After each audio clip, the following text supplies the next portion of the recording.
اعوذ باللہ من الشیطان الرجیم بسم اللہ الرحمن الرحیم الا بذکر اللہ تطمئن القلوب صدق اللہ العظیم وصدق رسولہ النبی الکریم ان اللہ وملائکتہ یصلون علی النبی یا ایہا الذین آمنوا صلوا علیہ وسلموا تسلیما اللہم صل علی سیدنا ومولانا محمد معدن الجود والکرم وآلہ وصحبہ وبارک وسلم۔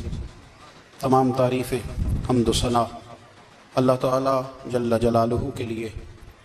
زاں بعد درود و سلام نبی اکرم نور مجسم شفیع معظم احمد مجتبیٰ جناب حضرت محمد مصطفیٰ صلی اللہ تعالی علیہ وسلم کی ذات والا صفات کے لیے حمد و صلات کے بعد قرآن مجید نے ارشاد فرمایا الا بذکر اللہ تطمئن القلوب، فرمایا خبردار ہو جاؤ اللہ کے ذکر میں ہی دلوں کا اطمینان ہے، اللہ کے ذکر میں دلوں کا چین ہے۔ لوگ بہت سارا مال، بہت ساری دولت، بہت ساری عقل اور بہت سارا شعور ہونے کے باوجود بے سکون ہیں۔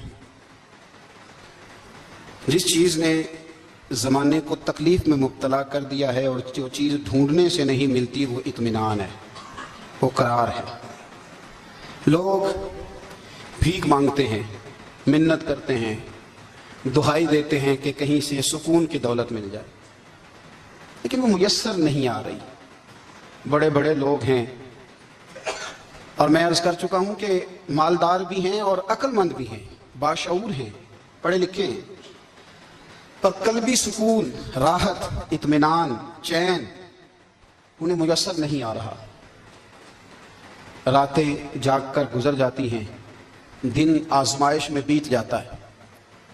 وہ کبھی اس کے لیے ٹھنڈے علاقوں کا سفر کرتے ہیں، کبھی دوستوں کی مجلسوں میں جا کر کے بیٹھتے ہیں، کبھی گھر سے دور اکیلے میں تنہائی میں وقت گزارنے کی کوشش کرتے ہیں، لیکن دولت سکون ناپید ہوتی ہے، میسر نہیں آتی۔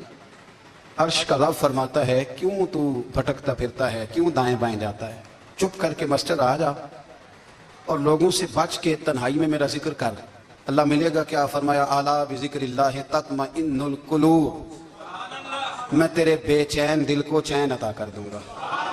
وہ تیرا تڑپتا اور پھڑکتا ہوا مزاج، اسے میں سکون کی دولت دوں گا۔ یہ تجھے کہیں اور نہیں ملے گا، یہ میری یاد میں ملے گا۔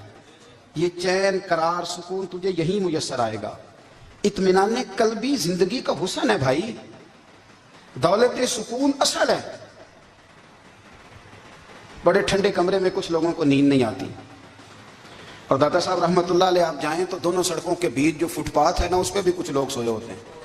ادھر سے بھی گاڑیاں گزرتی ہیں، ادھر سے بھی گاڑیاں گزرتی ہیں، لیکن بس نیند ہے نا، اللہ کا فضل ہے، اس نے دے دی ہے، آنے والوں کو آ گئی ہے۔ اطمینان قلبی، میرا معاشرہ بے سکون ہے، بے قرار ہے۔ مجھے کچھ لوگ کہتے ہیں جی میں آج کل بڑا بور ہو رہا ہوں، تو میں کہتا ہوں یار ہمیں تو ٹائم ہی نہیں ملا آج تک بور ہونے کا، نہیں وقت ہی نہیں اتنا میسر آیا، کون سا ٹائم نکالے جس میں بندہ بور ہو؟ وہ تو ہے کہ انسان کچھ فارغ ہو، کہیں اس کے پاس گنجائش ہو تو بور بھی ہو لے۔ کیسے بور ہو لیتے ہو؟ یہ کیا ہوتا ہے بور ہونا؟ زندگی میں اتنا وقت ہی کہاں ہے کہ انسان بور ہوتا پھرے اور یہ تصور بناتا پھرے کہ میں بڑی آزمائش میں ہوں تو میں بڑے بور ہو رہا ہوں، تو میں بڑی تکلیف میں ہوں۔ تو وقت بہت زیادہ ہے ہمارے پاس، لا یعنی کاموں میں ضائع بڑا ہوتا ہے، تو ہم بور ہوتے ہیں، پریشان ہوتے ہیں۔ اللہ فرماتے ہیں یہ جو میری یاد ہے نا، لیکن اس کا بھی ایک طریقہ ہے یاد کا، اس طریقے سے اگر میرے رسول کریم علیہ السلام نے فرمایا اللہ کا ذکر اس طرح کرنا کہ دیکھنے والا تمہیں دیوانہ سمجھے، لوگ سمجھیں کہ کوئی مجنون ہے، کوئی جنونی ہے، کوئی پاگل ہے۔ یہاں اللہ تعالیٰ معاف کرے، آپ ذکر کی مجلس چھیڑیں، آپ ناز شریف کی مجلس چھیڑیں تو بہت سارے لوگ پروفیسر بن جاتے ہیں، وہ ساری نہیں ہلاتے، ان کی زبانی حرکت میں نہیں آتی۔ حالانکہ رب کریم کا ذکر اس طرح کرو کہ دیکھنے والا تمہیں دیوانہ سمجھے، کہیں اور کھونے کی ضرورت ہی نہیں۔ میرے حبیب گویا ہمیں فرماتے ہیں تو رب کے ذکر میں اس طرح کھو جا کہ تجھے دنیا کا خیال ہی نہ رہے، تجھے پھر دنیا کی ہوش نہ رہے۔ لیکن اگر نماز میں بھی خیال غیر آئے، ذکر میں بھی توجہ کہیں اور ہو، زندگی میں وہ عجیب لمحہ تھا، وہ میرے ساتھ تھا اور میں تنہا تھا۔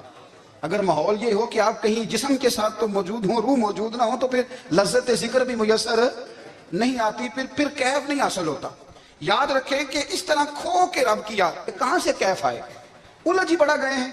وہ مستی، وہ سرور، وہ کیف جو اللہ کے ذکر میں ہوتا تھا، جو کبھی مرشد کامل کے سامنے بیٹھ کر لوگ اللہ اللہ کرتے تھے تو لگتا یہ تھا کہ یہ یہاں ہیں ہی نہیں، یہ تو کہیں اور چلے گئے ہیں، یہاں موجود ہی نہیں. لیکن اب وہ موج نہیں، وہ شوق نہیں، وہ درد نہیں، وہ زیب نہیں. اقبال تڑپ کے کہا کرتے تھے خیرت کی گتھیاں سلجھا چکا ہوں، یا رب مجھے صاحب جنوں کر دے. اللہ مہربانی فرما، وہ کیفیت دے، وہ سرور دے. زندگی میں اگر اطمینان چاہتے ہو تو کبھی کبھی سب کچھ بھول کے نا تو مست ہو جایا کرو رب کی یاد میں. کبھی کبھی چھوڑ دیں دنیا، چھوڑیں یار موبائل، کسی وقت کریں اس کو بند، چھوڑیں اس بات کا خیال کہ فلانے نے سلوٹ کیا کہ نہیں کی، چھوڑیں. حضرت باجزید بستامی رحمت اللہ تعالیٰ علیہ فرماتے میں نے اعتکاف کبھی اپنی مسجد میں نہیں کیا. تو کہ سارے ہی ہاتھ چومنے والے، سارے ہی پیار کرنے والے. فرماتے میں جب اعتکاف کرتا تھا تو میں بستان سے دور نکل جاتا تھا جہاں کوئی مجھے جاننے والا نہ ہو. اٹھ بلیا چلو تھے وسیے جتھے وس دینی سارے یننے، نہ کوئی ساڈی ذات پچھانے تے نہ کوئی سانو مننے. چلو ادھر چلے. اٹھ بلیا چلو تھے وسیے جتھے وس دینی سارے ہی اننے، نہ کوئی ساڈی ذات پچھانے تے نہ کوئی سانو. اتنا شوق ہے سلوٹ کرانے کا، اتنا شوق ہے تعارف کرانے کا، اتنا شوق ہے اپنا بتانے کا. تو یہ چیز غلبہ کر جاتی ہے، پھر نام رہ جاتا ہے، روح نہیں رہتی، پھر وجود رہ جاتا ہے، پھر باطن کی کیفیت نہیں رہتی. خدا را اپنے آپ کو بے چین نہ کرو، بے قرار نہ کرو، بے سکون نہ کرو. رب کی یاد میں آ جاؤ، درود و سلام میں آ جاؤ، نعت کے حسن میں آؤ، تلاوت کی دنیا میں آؤ، سجدوں کے نور میں آؤ. آؤ کبھی کھول کے دل مسجد کی صفائیاں کریں. آؤ آؤ نہ کبھی کوئی بوڑھا دادی نانی دادا ان کے پاس بیٹھ کے پیر دبا کے اللہ کو راضی کرے. یہ کیف والی جگہ ہیں، یہ سرور والی جگہ.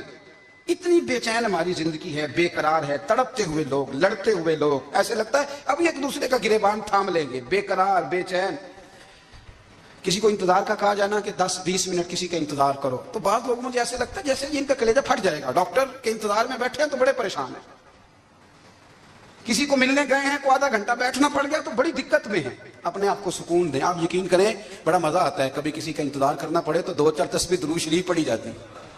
یعنی ذوق بن جاتا ہے کہ چلو اللہ نے موقع دیا ہے، کوئی سرکار کو یاد کر لے، تنہائی مل گئی. ہمارا مزاج جس سختی کا شکار ہے وہ سختی آہستہ آہستہ ہمیں زیادہ آزمائش میں ڈال گئی. تو میرے بھائی زندگی میں اطمینان حسن ہے اور وہ سب سے زیادہ اللہ کی یاد میں ملتا ہے. وہ سب سے زیادہ رب کریم کے ذکر میں. سب سے زیادہ جو چاہتا ہے نا دل ٹھنڈا رہے، زبان میٹھی رہے، وہ مدینے والے محبوب پہ درود و سلام پڑھا کرے، وہ حضور پہ درود و سلام پڑھا کرے. زبان میٹھی رہے گی. میرا ذاتی تجربہ ہے کہ جو آدمی اپنے اخلاق سنوارنا چاہے وہ حضور پہ درود شریف پڑھے. جو اپنے اخلاق سنوارنا چاہے، طبیعت کو ٹھنڈا رکھنا چاہے، وہ درود شریف پڑھے. اس کا دل سکون میں آئے گا. کچھ کام اور ہیں زندگی میں اطمینان کے لیے، ان کا ہونا بھی بڑا ضروری ہے. سب سے پہلے اگر آپ چاہتے ہیں نا زندگی میں سکون ہو تو حقیقتوں کا سامنا کرنا سیکھیں. آپ جو ہیں وہ رہنا سیکھیں، جو آپ نہیں ہیں وہ بننے کی کوشش نہ کریں. حقیقت کا سامنا کرو گے تو زندگی اطمینان میں آ جائے گی. ہم نے نا بہانے بنا لیے ہیں، ہیلے بنا لیے، جھوٹ کے سہارے اپنے آپ کو اونچا کر لیا ہے. ایک آدمی سے کہا جاتا ہے تو رشوت نہ لے تو کہتا ہے میں غریبوں سے نہیں لیتا. تو میرا سوال یہ ہے کہ امیروں کا حساب لینے کی اللہ نے تیری ڈیوٹی لگائی ہے، تیرے ذمہ لگایا ہے کہ تو امیروں کا حساب کر. تمہیں کیا ضرورت پڑی؟ ہم نا بہانہ کرتے ہیں. رشوت لینے والے کا الگ بہانہ ہے اور سفارش والے کا الگ بہانہ ہے. حقیقت کا سامنا کریں. حقیقت کا جو میرے ذمہ داریاں ہیں وہ میں نے پوری کرنی، جو آپ کی ذمہ داریاں ہیں وہ آپ جان نہ چھڑائیں. حقیقت پسند بنے. میرے رسول کریم پھر پڑھیے درود شریف صلی اللہ تعالی علیہ وسلم. حضور صلی اللہ علیہ وسلم نے فرمایا کہ میری بیٹی سیدہ فاطمہ الزہرا رضی اللہ تعالی عنہا صرف جنتی نہیں، جنتی عورتوں کی سردار ہے. لیکن حضور نے یہ بھی فرمایا کہ فاطمہ یہ خیال رکھنا اگر اللہ نے حساب پوچھا تو حساب تم نے خود دینا ہے. حقیقت کی طرف توجہ کرائی حضور نے. وہ صرف جنتی نہیں، جنتی عورتوں کی سردار ہے، پر حقیقت کی جانب توجہ. میں حقیقت یہ ہے کہ اگر مالک نے حساب پوچھا تو اس کی تیاری بھی کرنی ہے. دیکھیں نا ہمیں کچھ یقین نہیں. اللہ معاف کرے کہ ہمارا حساب کیسا ہوگا، لیکن کتنے آزاد ہیں. یعنی بڑی دلیری سے بندے کہتے ہیں فجر نہیں پڑھتا جی، 3 پڑھتا ہوں جی، شاہ رہ جاتی ہے جی، کپڑے صاف، بڑی دلیری سے. اور سیدہ فاطمہ الزہرا نے ساری رات مصلی باز رکھا ہے، حالانکہ انہیں یقین تھا کہ رب مجھے بغیر حساب کتاب جنت